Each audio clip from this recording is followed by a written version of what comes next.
everybody. I wanted to come on today and bring in my physical therapist, Meagan. So Meagan and I have been working over the last couple of weeks on pelvic floor dysfunction and some chronic sciatic pain that I've had.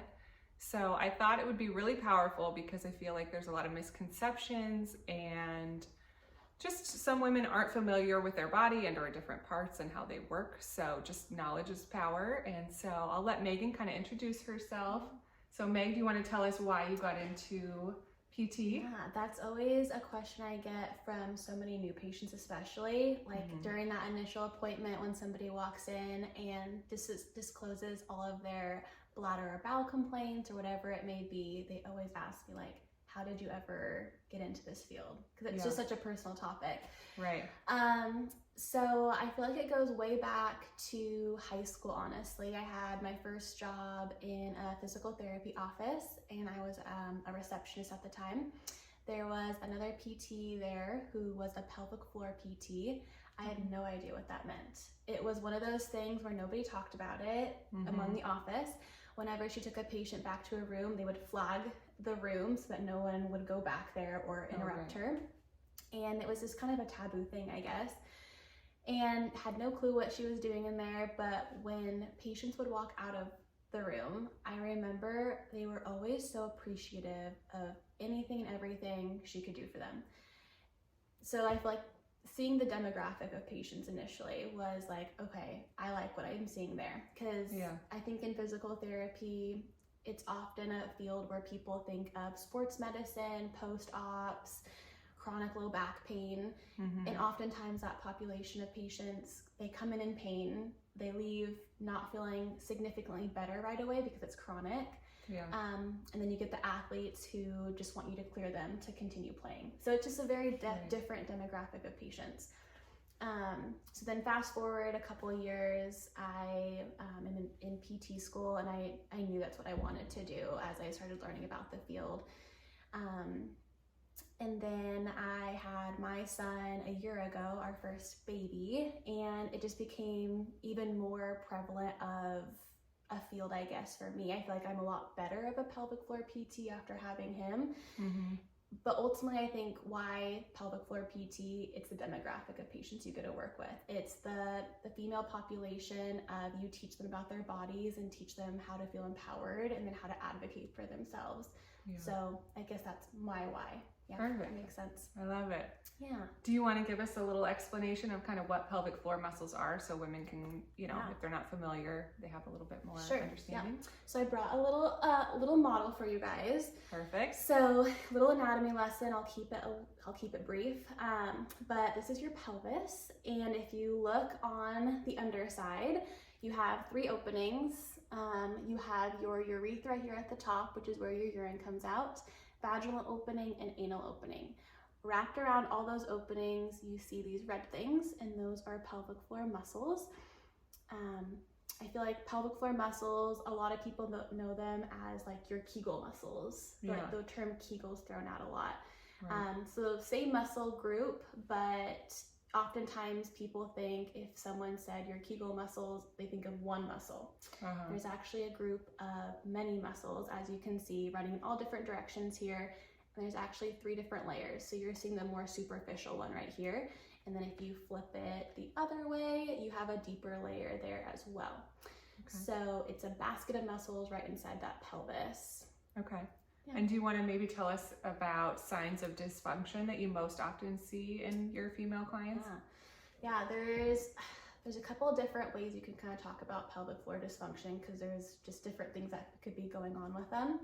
I would say one sign I see very often within our facility is urinary incontinence. That's typically a diagnosis that patients are often referred to by their primary doctor. So any sort of leakage of urine.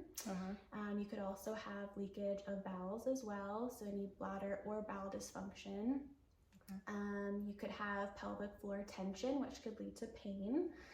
And then you could have any sort of sexual dysfunction as well. And usually that's presented in a painful way. Yeah, those last 2 things is honestly one of the biggest things that Meg and I are working on. I did not realize that a lot of the pelvic pressure I was feeling was from, do you want to tell us those muscles? Yeah, the obturator internus muscle is one Perfect. that Allie and I have talked a lot about. Yeah. And that is a pelvic floor muscle that's more of like a hip muscle, which I think is what we found to be super interesting about it. Yeah. So that's actually a muscle responsible for rotating your hip, but because it sits deep inside your pelvis, like we saw in that model, that is where your pelvic pressure or pelvic pain was coming from, which is interesting. Yeah, she's helped a ton, just bringing awareness as far as like my breathing and tying that into like really letting those muscles relax. And I've had a lot of tension in my hip flexors, so it's been super helpful to do different stretches and really, find the root of that pain and being able to just get more mobile again. And then sexual dysfunction, I feel like, is something that we also don't really hear about or talk about. Like, it's kind of a taboo thing, and it's so personal to really share with anybody. And Meg has made it such a comfortable space to be able to talk about that, and has made such a difference. So I feel like I just really want women to know, like, it doesn't need to be embarrassing. We all have these body parts, and if you're experiencing something like that, I just want to encourage women out there to, ask for help and, ask your doctor for a referral for a PT, because, you can do so much in such a short amount of time to really make some big changes. Totally. Yeah. And I kind of want to talk a little bit more about pelvic floor muscles really quick in a way. So kind of going back a little bit to like Kegel muscles. Mm-hmm. So talking about your dysfunction with tension. Yeah. If you were told, oh, go do your Kegels as a woman, right. That would be causing more dysfunction or more tension. And I think that's a misconception that a lot of women don't recognize, because we're always told, especially after having babies, like go do your Kegels. Whereas there are some women, such as yourself, who have tension. So Kegels would not be helping you in the slightest. They could be making things worse. So I kind of wanted to make that distinction as well. Just by coming into pelvic floor PT, the answer is not always strengthening. So as you've noticed with our care, we do just the opposite. We teach you how to lengthen those muscles, relax those muscles, work your hips, stretch your hips, and so forth. Totally. Yeah. Well, and Meg told me one day in a session with her, how did you describe it? Do you remember the flexed arm? Oh yeah, it's one of my go-tos. Yeah. So just like any muscle in your body, your pelvic floor muscles need to lengthen and contract. So I use the analogy, if you were going to the gym and you're trying to work out your bicep muscle, you would normally do like a bicep curl to work that muscle. So in order to make this a very effective exercise for this muscle, you need it to fully lengthen or relax before you can contract it. So in Allie's case, for example, if she's already holding tension, her muscles are stuck like this per se. Whereas in a healthy pelvic floor, we want them to rest more in that relaxed state. So if you're already stuck here, there's no benefit in asking you to keep contracting over and over. It's not even an effective contraction. So in that sense, we're teaching you how to lengthen that muscle before we ask it to contract. Yeah, it's been so powerful. Even just, cooking dinner or walking around the house or at the grocery store, I find that because I tend to be more of an anxious person, I carry my tension kind of in my glutes. So I'm like squeezing and tightening up a lot, and I'm not even conscious of it. So now having the awareness through my breathing and Meg teaching me all about this, it's been super powerful, because I didn't realize that I was basically just walking around doing a Kegel all day. Yeah, like you're just like right here, right? Yes. Yeah, it's super interesting. And it's amazing when patients can recognize that, and then they start to feel, well, this is what it should feel like all the time. And that awareness factor is what it takes. So it's, I always find it very encouraging when we make that breakthrough and, okay, this is what it feels like to relax. Yeah. So let's hop into what you want women to either know about and or what they can do at home to maybe just kind of bring that awareness and or notice signs of either dysfunction and or tension.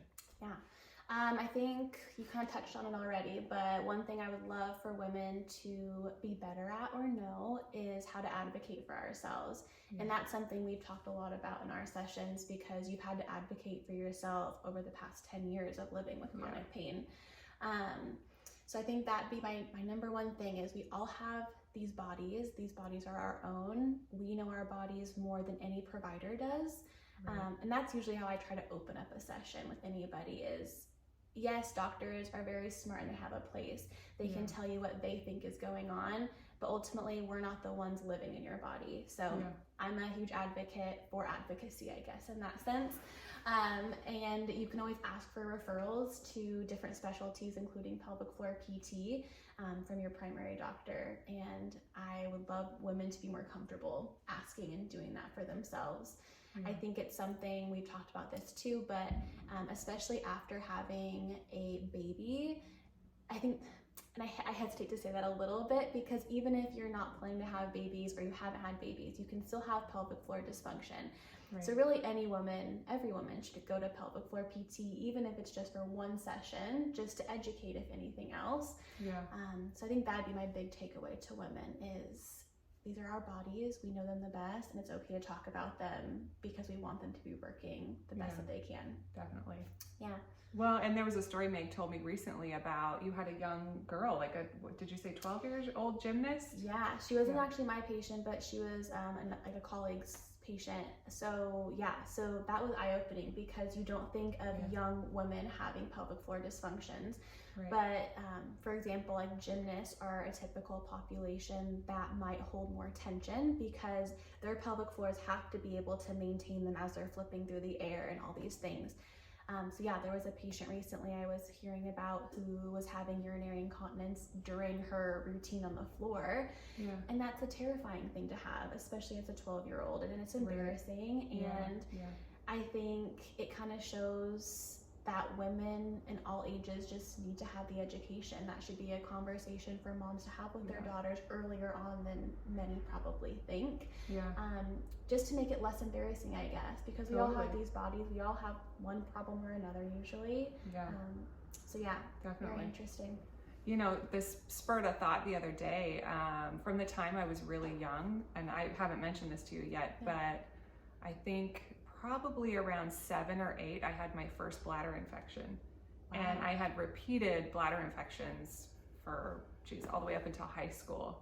And I think a lot of that had to do with the fact that I was literally holding in my urine and also just holding that tension all the time. And so just being too busy and not slowing down and probably fully emptying my bladder was probably a part of it because I had a couple of kidney infections.